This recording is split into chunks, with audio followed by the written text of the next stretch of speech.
In the winter of 1527, a boat arrived at a lonely island off the Pacific shore of South America.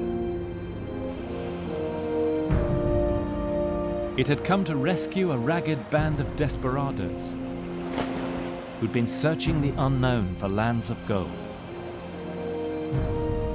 Their leader was an old conquistador called Francisco Pizarro. Pizarro still believes that somewhere to the south there's an undiscovered world, but his men now have had enough of his promises. They just want to get out. He's a butcher, a savage. Get us off this hellish beach. And then Pizarro gets up and he takes his sword and draws a line in the sand. Friends and comrades, he says.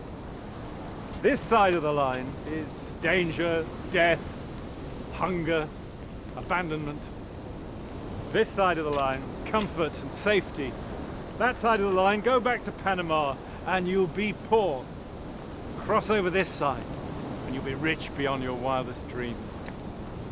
13 of them cross over, the glorious 13 they called them, and they would participate in one of the most amazing events in the whole of history, the conquest of an empire which until that moment was unknown to the whole of the world, the empire of the Incas.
Unlike the Europeans, the Incas still lived in sacred time.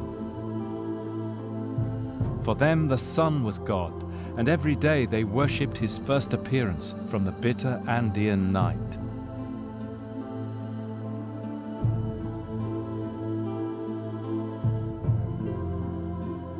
And we thought this was the whole world, said one of them, for we knew of no other, until the Spanish came.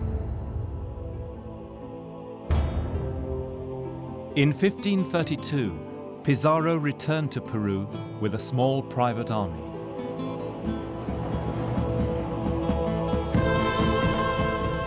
With him were the survivors from his island, his hometown friends, and 4 of his brothers, as close-knit as a mafia clan. Ahead of them lay a vast empire, and the great Inca himself, Atahualpa.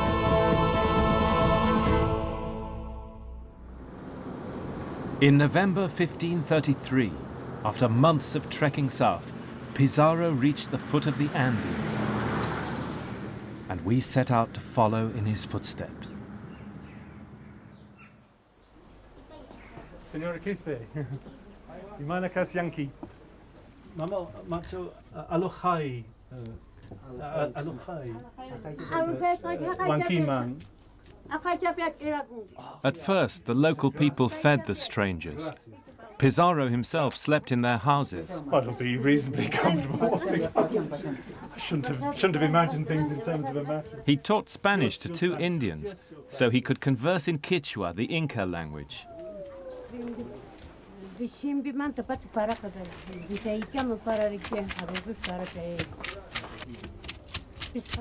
And those nights, the Spanish gathered their first impressions of this great state and its people. How rational the Indians are, said Pizarro's secretary. The people seem very obedient to their rulers. Very good.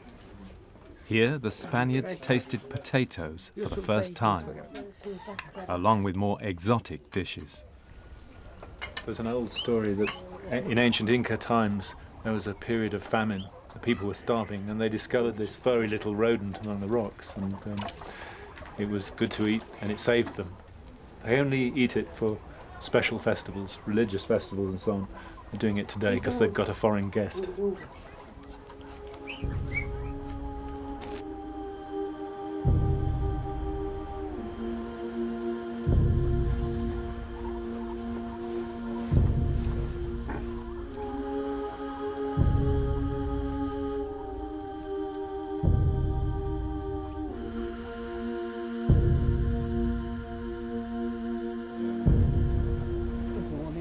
Next day, we loaded up to follow Pizarro into the Andes.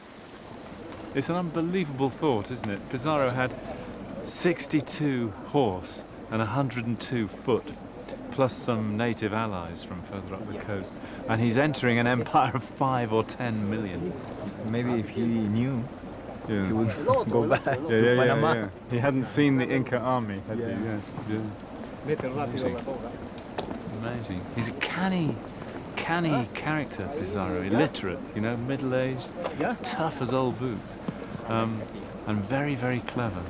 He understood that the Incas were a civilization for all its wonders at the level of the Bronze Age, and that with guns, Toledo's swords, he could strike where it really hurt.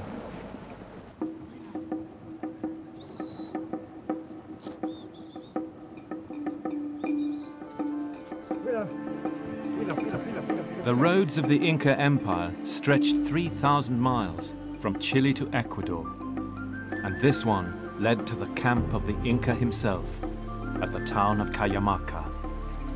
We followed a narrow, steep path, the Spanish said, straight up to the mountain peaks. It's still there, with its Inca steps.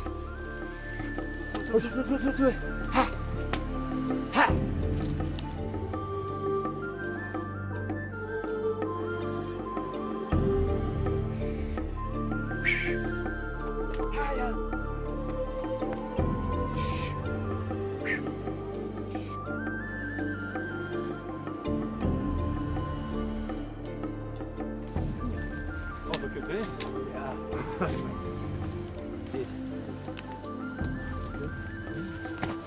So is this Inca, Ricardo?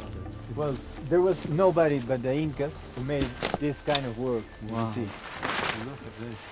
Now, look, I've got the account of Pizarro's secretary of their journey coming up this pass. He talks about how steep the pass was. When they got to the top, it was defended by a fortress surrounded by stone walls, built on a hill with very steep rocks on either side. That's it. We're on his tracks, you see, this is the thing. And you know, almost nobody knows this place in Peru. Yeah, really. Yeah, it's amazing.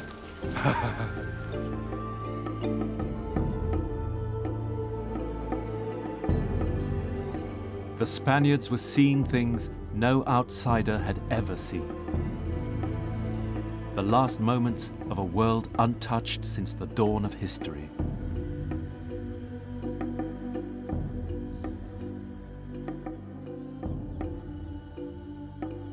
After 5 days' march over the mountains, Pizarro came out above the town of Cajamarca.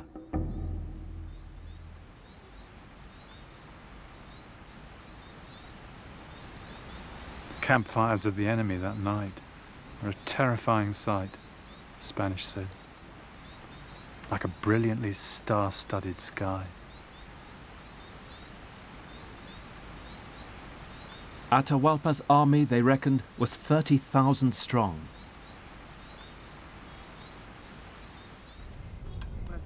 The Spaniards were on edge now. Why had they been allowed to come on unopposed? Were they walking into a trap? Pizarro's secretary tells the tale. Few of us slept that night. We just talked about what we should do. All were full of fear, for we were so few and so deep into the land, and with no hope of rescue.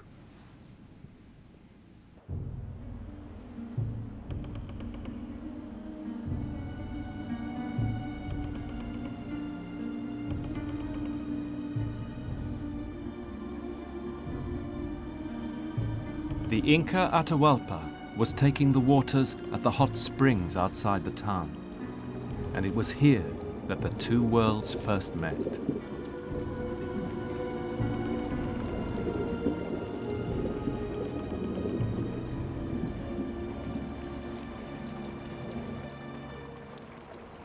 The Spanish advance party told Atahualpa that Pizarro loved him dearly and would fight for him against his enemies. And he smiled, said the Spanish, as if he didn't think much of us.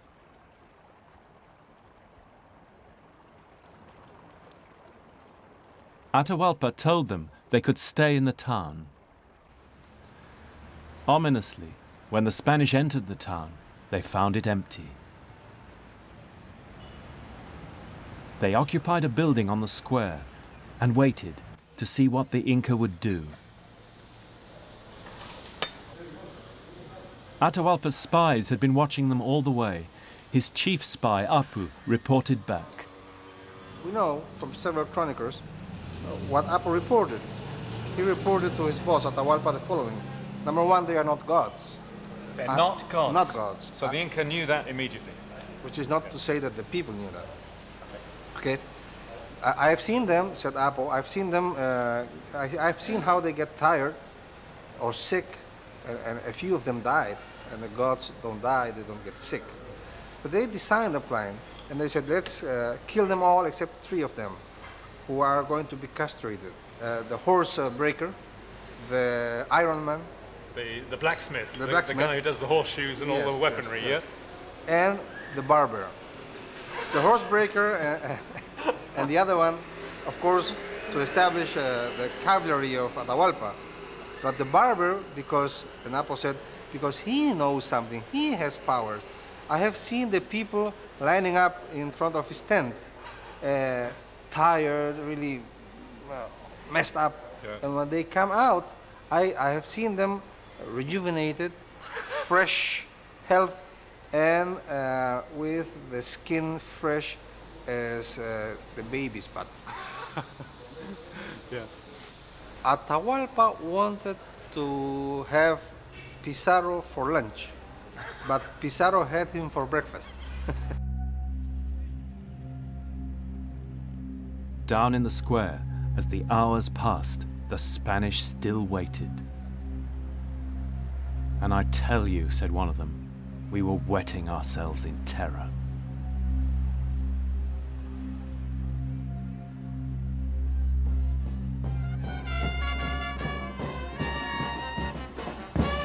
At last, Atahualpa entered the square on the shoulders of his courtiers. He was around 30, handsome and intelligent, the red royal tassel on his forehead, and a silky soft cloak made of the skins of vampire bats.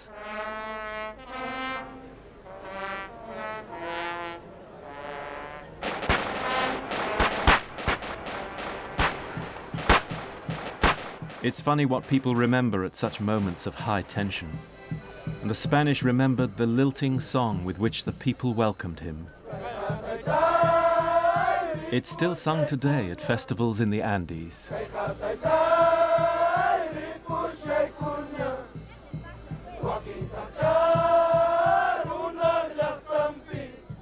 Pizarro watched with his captains and his priest Valverde. Atahualpa took his seat in the middle of the square. Then the priest Valverde stepped forward with a cross and a prayer book, and he made a speech about Christ and the Pope and called upon the Inca to abandon his false religion and embrace Christ. I follow my religion, said Atahualpa, the undying sun and the ancient gods of the Incas. What is your authority for your religion? He said. The priest held up his book. Give it to me, said Atahualpa, so I may see if it speaks to me. And he turned the pages carefully and then looked up. Why does it say nothing to me? He said, and he threw the book on the floor. That was what Pizarro had been waiting for. It was the moment on which his whole career had converged. It gave him his pretext for war, and he gave the order to attack. And from the porticos all around this square, the Spanish came out, and just opened fire on the masses of people crowded here.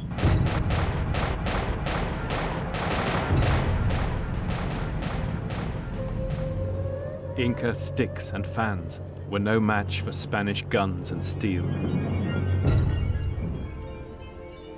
Some said 6,000 people died that night. As the rain fell, the square ran red with blood. But Atahualpa was captured alive.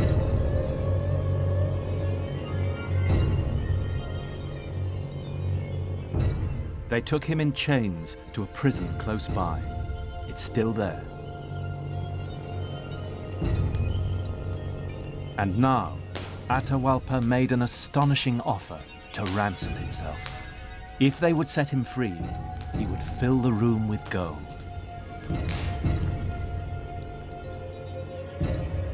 On his desert island, had Pizarro ever imagined this? In his wildest dreams? The stories still told and retold across the Andes.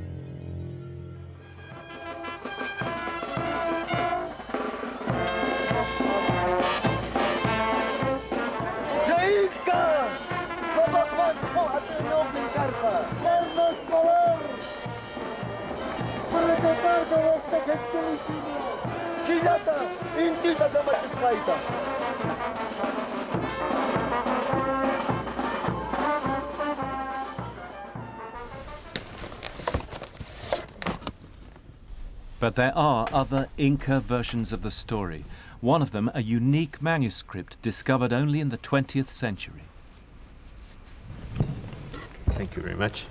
This is it. This is the famous Nueva Crónica and Buen Gobierno. It's really exciting to be facing this document, a document which is unique, because here you are not only see things that are valuable for the past, but also things that will help you to understand the present. The author, Waman Poma, was a man of Inca descent. This is the point of view of a vanquish, of one of those Indians who were conquered by the Spanish people. And he's always insistent, for example, that the real owners of the Indian territories are the Indians, and the Spaniards are the owners of Spain. And each one, if they, in their own realm, the thing is perfect, order is perfect. But if the Spaniards come here to the Indians and pretend to be the owners, then that is representing the disorder of the world, that the world is upside down. The world is upside down. The world is upside down.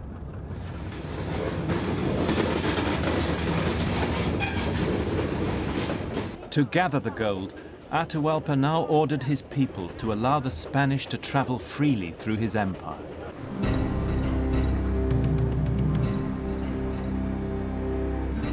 And the Spaniards set out on the greatest plundering raid in history. So why did Atahualpa do it? According to Waman Poma, the Inca had never seen the strangers as a threat.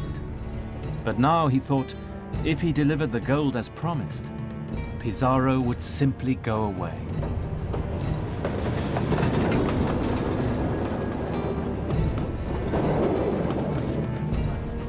At that time, says Waman Poma, we Indians lost all sense of direction.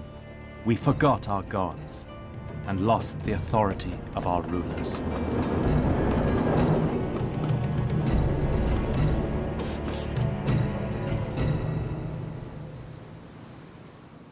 So Pizarro's men stripped the gold off the greatest shrines in the Americas. Atahualpa filled his ransom room with 7 tons of it, one of the greatest treasures in all of history. He'd kept his word, but what would Pizarro do? Pizarro put Atahualpa on trial for treason. The jury, the Pizarro brothers and their friends.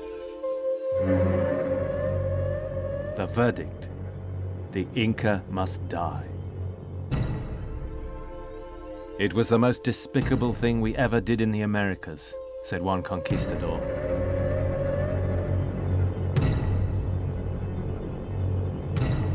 In the Andes, the people have never forgotten.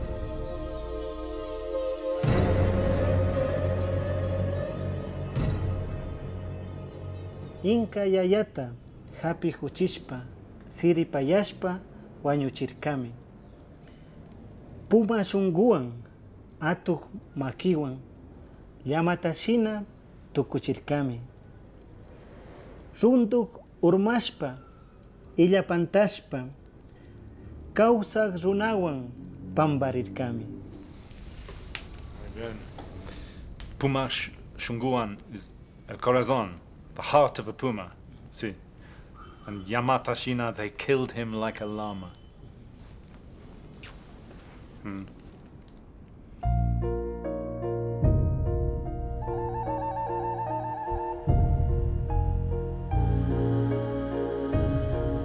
For the Incas, these events were almost beyond belief. This was a Pachacuti, the world turned upside down.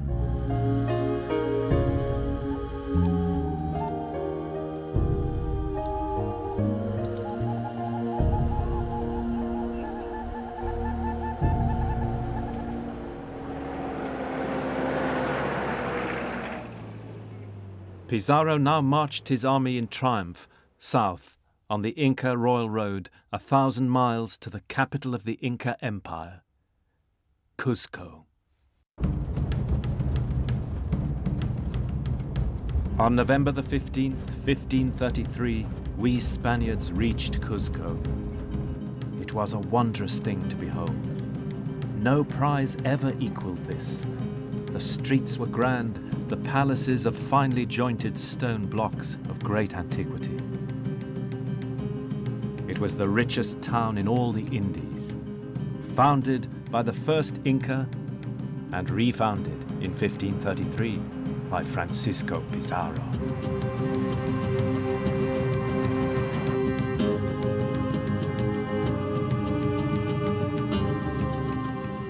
And so at last, Pizarro looked down on his prize, the city of the Incas with its great ceremonial square and the huge palaces of the Inca royal clans. It was a turning point in the history of the world. The Inca believed this place was the navel of the earth. It was the sacred center of the last of the civilizations to arise independently on the planet. And the fall of the city to the Spanish, coming so soon after the fall of Mexico, seems now like the beginning of the end for the traditional civilizations of the world. The end of sacred time, the triumph of profane time. For Pizarro's expedition was a profit-making venture, backed by the bankers of Europe. And from now on, across the Atlantic, the talk was of nothing but Peru and gold.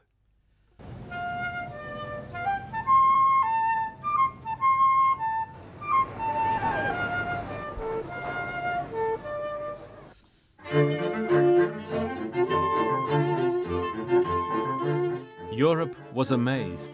Spaniards flooded into Peru on a gold rush.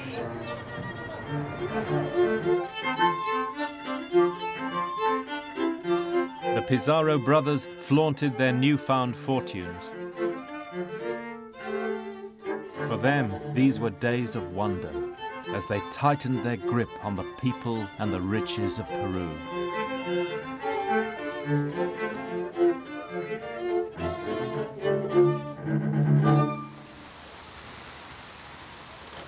To win hearts and minds, the Pizarros appointed a puppet king, Atahualpa's half-brother Manco. But the Spaniards treated him with contempt, and to the Inca's horror, Gonzalo Pizarro raped Manco's wife and took her for himself. Word soon spread of a war of liberation. Manco summoned his leaders to a secret meeting. Perhaps it took place in the Inca Sun Temple, which still stands today inside a Cuzco church. Manco's words were recorded by his son, Titu Cusi. "I've summoned you all here," said Manco, "because we all know now clearly who these foreigners really are. They're not worthy people sent by God, but children of the devil. We've endured 1,000 insults. They've treated us like dogs while swearing to be our friends. Now, I want you to send your messengers throughout the whole country and summon all your forces to gather here in Cuzco in 20 days' time to attack them. Make sure that the bearded ones hear nothing about this, and we'll kill every last one of them. And then perhaps we may awaken from this nightmare. Manco's plan was a concerted attack all over Peru. Above Cuzco, a vast Inca army gathered in the hills. The Spaniards were surrounded. Cut off in Lima, Francisco Pizarro sent frantic pleas to Mexico for help.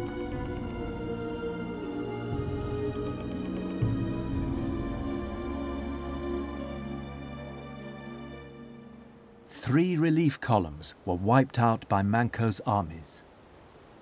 Here in Cuzco, Spanish survival hung on whether they could take the Inca fortress, which controlled the city at Sacsayhuaman. The Spaniards were outnumbered and at times outfought. Juan Pizarro was killed, but in the end, the Incas were outgunned. The last battle for these walls was fought with a desperate heroism by the Inca warriors. Like the Aztec battle for Mexico City, it recalls the great classical epics like the Iliad, the Siege of Troy. And the last of the great Inca heroes, they say, stood on top of these rocks, armed with a European sword, throwing the Spanish off, killing members of his own side if they as much as thought of surrendering to the Spaniards. And in the end, when it was clearly all hopeless, he threw his weapons down, stuffed his mouth with earth, scourged his face, and threw himself off the rocks in fulfillment of his vow that he would die rather than give in to the Spanish. And so our encirclement was broken, says Wamampoma. The Spaniards had bought themselves a breathing space.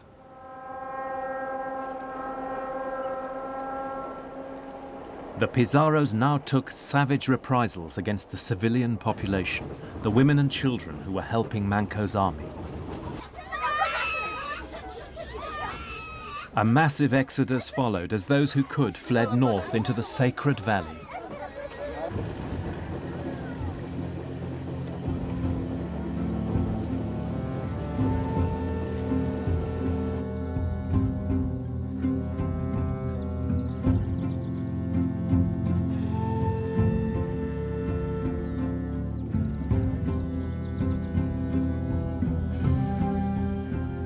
The Sacred Valley was the Inca heartland. Here they built their finest palaces, with huge terraces to grow maize and coca leaves. And here Manco and his high priest could call on the help of ancestors. At Machu Picchu, the mummies of the dead Incas could be brought out of their womb-like chambers to greet the sun. Their dead eyes regaled as in life with the vistas of the sacred peaks.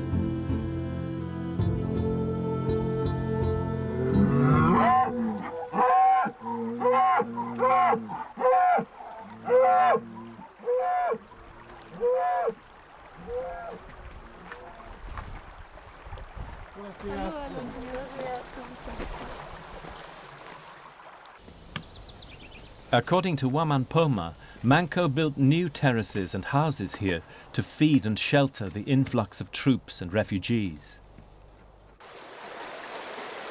You can still see them at Ollantaytambo with its Inca housing plots and water channels.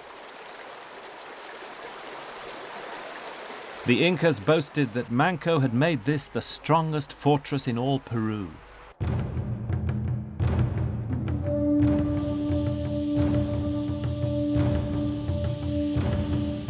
And it was here that the Pizarros launched their next attack. They fought their way through the narrow lanes of the town.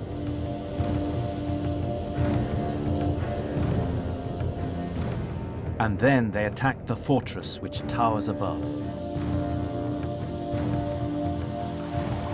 The Spaniards now sent a force of commandos right up on top to try and seize the rocks above the fortress.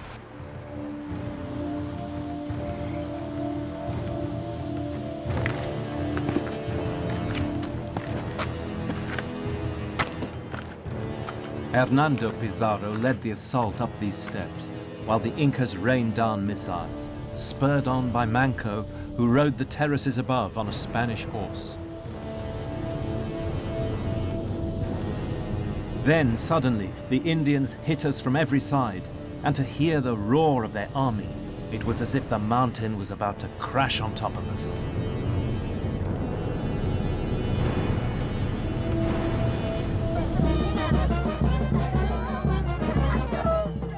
For the first time, the Spanish had been beaten in a pitched battle. "One more day and we would have killed them all," said Tito Cusi. "My father's men laughed heartily at the Spanish rout, and how we celebrated our victory."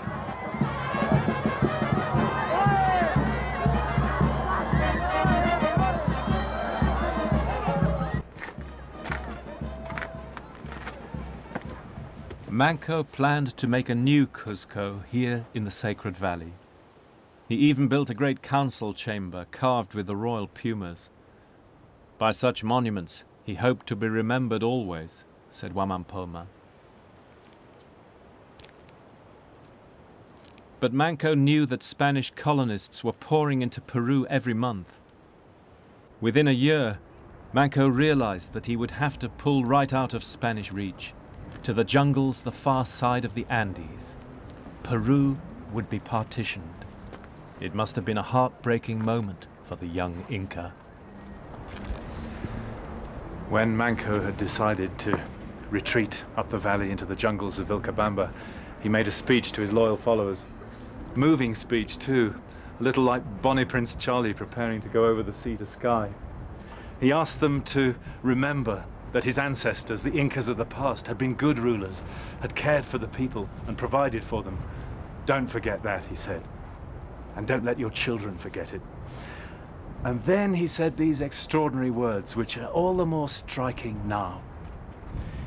"I know," he said, "that one day, in the future, the time will come when they will force us to worship their gods. And when that day comes, do what you have to do in front of them, but in private, don't forget our ceremonies and our gods. And if they try to force you to destroy our shrines, only reveal what you have to, and keep the rest hidden in your hearts."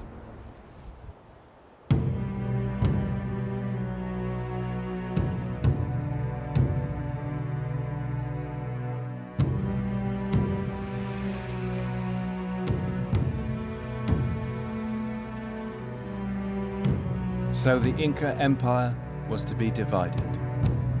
Manco's court and his army began their long march over the Andes, demolishing the road behind them as they went. Cold, nearly 13,000 feet. Oh Lord. No wonder my hands are freezing cold.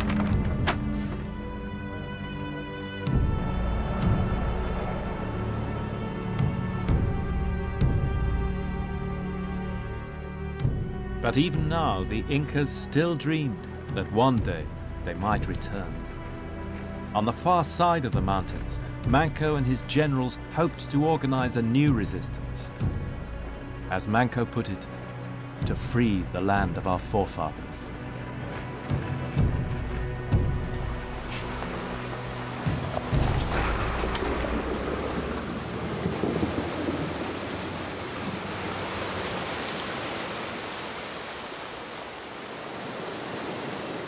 Manco destroyed the rope bridge here at Chaulé. The river was to be the boundary between the two worlds. But no one crossed the Pizarros. Gonzalo Pizarro now prepared to hunt Manco down. Manco's line of retreat had led him to a remote jungle hideaway at Vilcabamba, the lost city of the Incas. With him, Gonzalo took 300 of the toughest conquistadors, more than his brother had led to Cajamarca. And we set out to follow him. Good. I've not got fleas. You may wonder why I'm scratching my hands. I've been bitten by the dreaded puma wakachi, which is the fly that makes even the puma cry. It's got me all over. It's true, isn't it? The puma wakachi, the Miguel wakachi.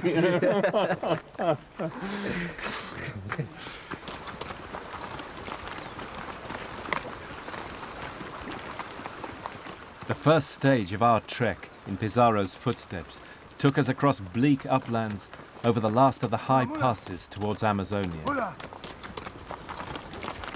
Manco had retired to the farthest corner of the Inca world to create his new kingdom. Buddy, buddy.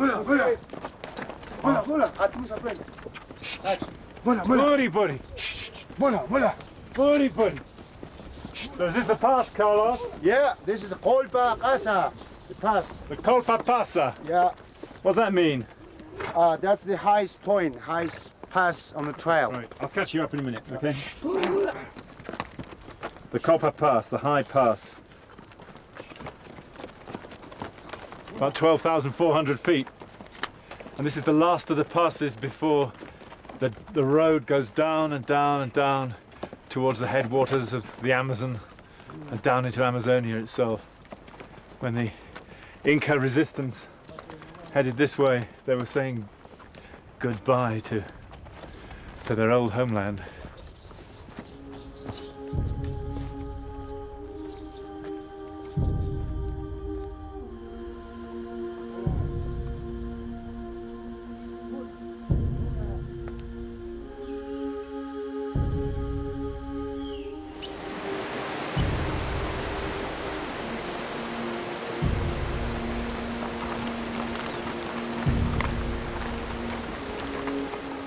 According to Wamampoma, Manco had pushed new roads into the interior.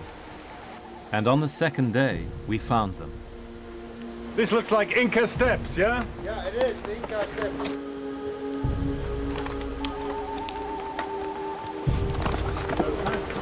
Quite well preserved up here. Yeah. Pizarro now scented blood. We cannot fail to get Manco now, he said, dead or alive. But Pizarro was too confident, and he fell into Manco's trap. Our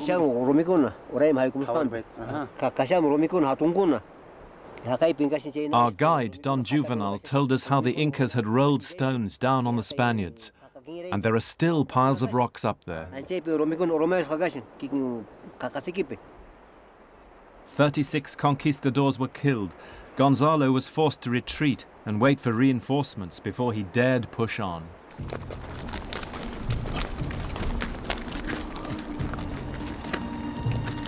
And Manco taunted him.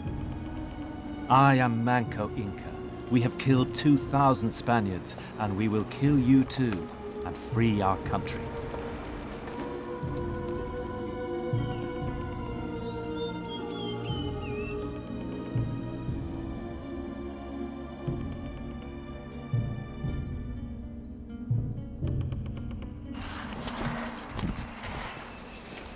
The following day, we came down through the clouds into sodden rainforests. In places, landslides had taken the path away.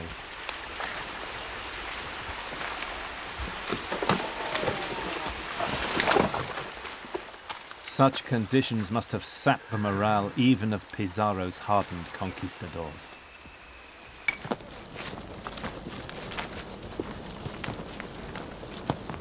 Finally, around 5 o'clock on the third day's march, we came in sight of Manco's lost city. So, Don Juvenal, this is Espiritu Pampa.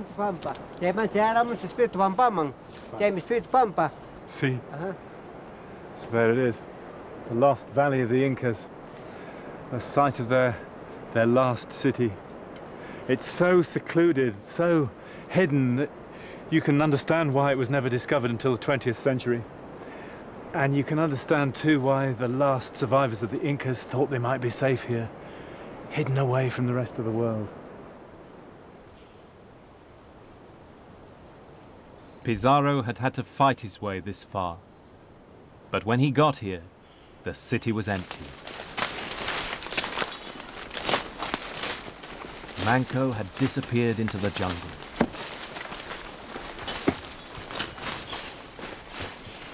This is la plaza principal, Don Juvenal. Sí, plaza principal. Aquí, chao plaza, man. Chao plaza, acá, chao plaza. Today, Manco's city lies scattered over a square mile of forest, so choked with vegetation, it takes time to make out the shapes of the buildings and the terraces.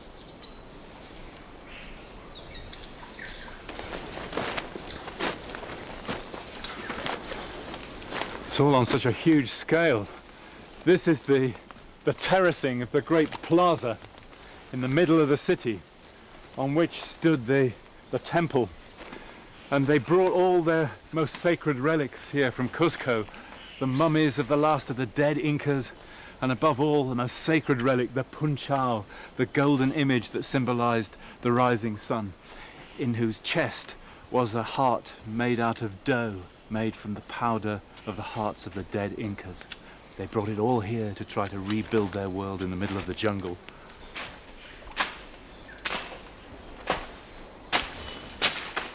Gonzalo searched these forests for 2 months, till sickness and starvation forced him to retreat. By his fingernails, Manco had survived.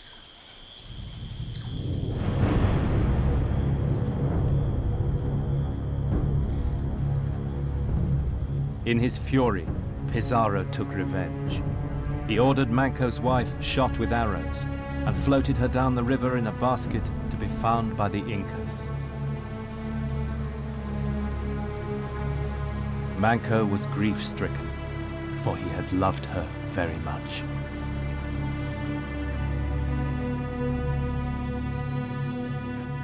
Meanwhile, Pizarro's private empire began to fall apart.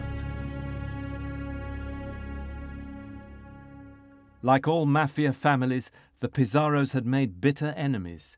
In a scene from The Godfather, old Francisco, the discoverer and conqueror of Peru, was murdered by the son of his first business partner.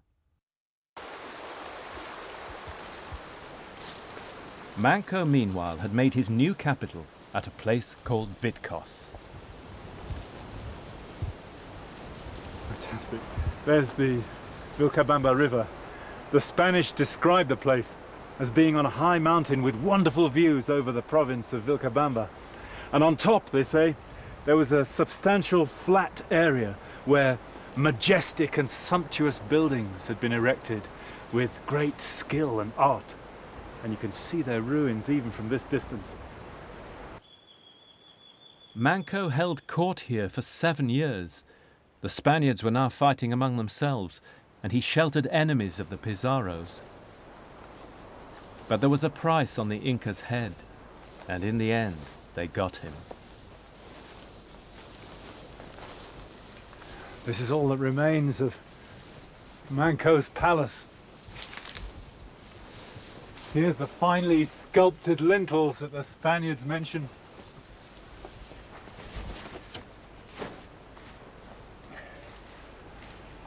And here's the plaza where it all happened.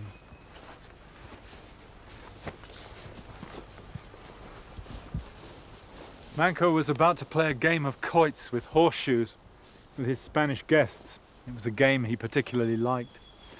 And his son, Tito Cusi, tells the story. "My father was about to throw," he said, when one of the Spaniards stabbed him in the back. And my father tried to defend himself, but there were 7 of them. And he was unarmed, and they stabbed him and stabbed him and stabbed him, and he fell on the ground. And I wanted to defend him, Tito says, but I was only 9 years old. And they turned on me, and I was just terrified, and I ran off into the bushes. And though I was wounded in the leg, I escaped. But my father was killed.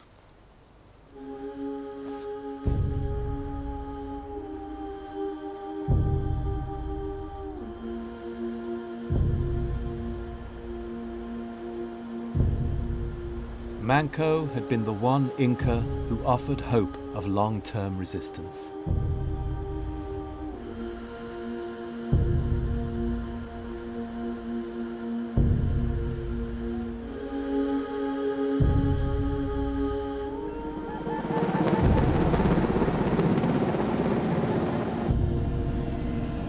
So the Inca Empire ended. The political order was destroyed. But things exist in different levels in history, and empires are really just on the surface of history, and below them is a much deeper structure that lasts much longer. The long-lasting, tenacious, deep-rooted culture of the people of a region, shaped by their landscape and their climate. And up here in the Andes, the Inca people survived, and the beliefs survived. Just as Manco Inca had said, the people themselves did not forget.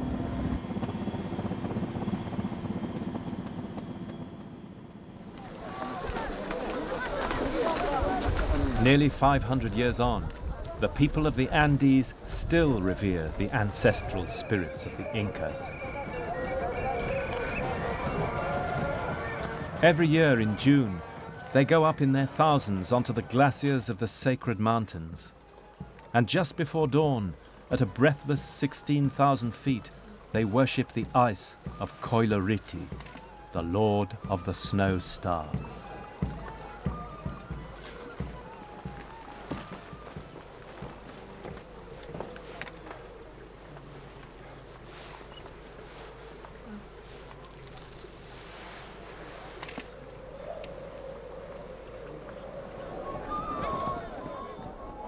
And afterwards, like their Inca ancestors, the people greet the rising sun.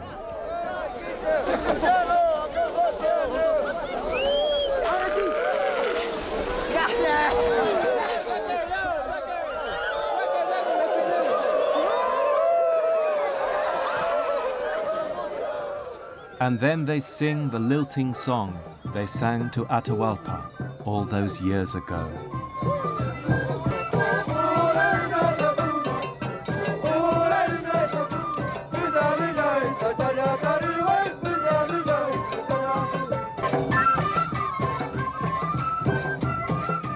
When the last Inca is dead, said old Francisco Pizarro, the people will weary of resistance and take our part. But the conquest is not over yet.